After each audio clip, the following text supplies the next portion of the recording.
जय गीता भागवत।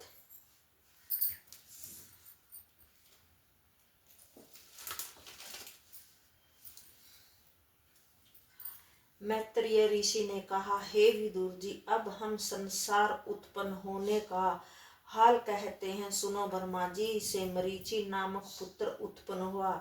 उसके कश्यप व कला नाम 2 पुत्र उत्पन्न हुए। फिर उनके आगे बहुत संतानें हुई। अब मैं मन्नु की संतान का हाल कहता हूँ। सुनो राजा सभा, मन्नु के देवहूति आदि 3 कन्याएं और उत्तनपाद प्रियव्रत नाम के 2 पुत्र हुए। देवहूति का विवाह कर्दम ऋषि से हुआ, जिनके यहाँ कपिल देव जी भगवान ने अवतार लिया। उसका हाल मैं वर्णन कर चुका हूँ। अब अन्य दोनों बेटियों का हाल सुनो। एक कन्या का विवाह दक्ष प्रजापति से और दूसरी बेटी का विवाह रुचि प्रजापति से सभा मन्नु ने कर दिया। रुचि प्रजापति ने उस कन्या से अत्रि नाम का बेटा उत्पन्न हुआ और अत्रि से 3 बेटे हुए। इनकी कथा सुनकर विदुर जी ने मैत्रेय ऋषि से कहा, हे महाजन, तीनों बेटों के उत्पन्न होने का हाल वर्णन कीजिए। तब मैत्रेय जी बोले, हे विदुर जी, अत्रि ने भी ब्रह्मा जी की आज्ञा से संसार उत्पन्न करने की इच्छा रखकर मन में ऐसा विचार किया कि मेरे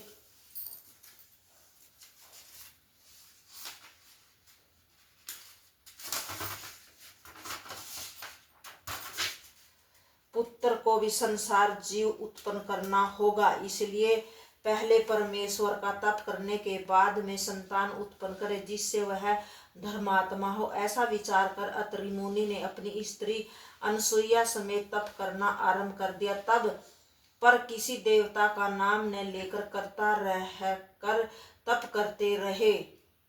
जब 100 वर्ष तप करते बीत गए, तब ब्रह्मा, विष्णु और महेश जी तीनों देवताओं ने जाकर अत्रि मुनि को दर्शन दिया। अत्रि मुनि ने तीनों देवताओं की पूजा और स्तुति करके कहा कि हे भगवान, मैंने तो एक देवता का तप किया था, आप तीनों देवताओं ने किस कारण मुझे दर्शन दिया। अब मैं अपनी कामना किससे मांगू। यह वचन सुनकर विष्णु जी ने अत्रि मुनि को उत्तर दिया, तुम तप करते समय कर्ता का नाम लेते थे। हम तीनों देवता करता है। हम लोगों ने आदि ज्योति निरंकार की महिमा से जन्म पाया है। निर्गुण निरंकार किसी को अपना दर्शन नहीं देते, उन्हें कोई आंख से देख नहीं सकता, पर जगत का सब काम उनकी आज्ञा अनुसार हम लोग करते हैं।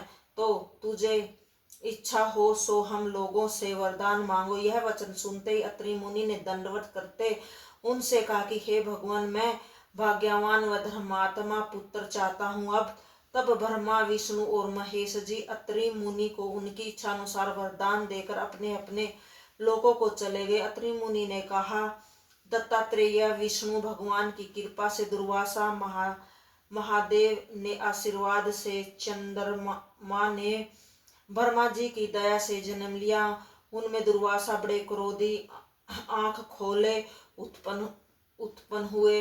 दुर्वासा, चंद्रमा और दत्तात्रेय से बहुत संतानें उत्पन्न हुई। इतनी कथा सुनकर मैत्रेय ऋषि ने कहा कि हे विदुर जी, मन्नु की दूसरी कन्या का हाल भी, जो रुचि प्रजापति से विवाही गई थी, तुमको सुनाया। अब तीसरी बेटी, जो दक्ष प्रजापति से विवाह किया था, उनकी संतान का हाल सुनो। दक्ष प्रजापति ने उस स्त्री से 60 कन्याएं उत्पन्न हुई।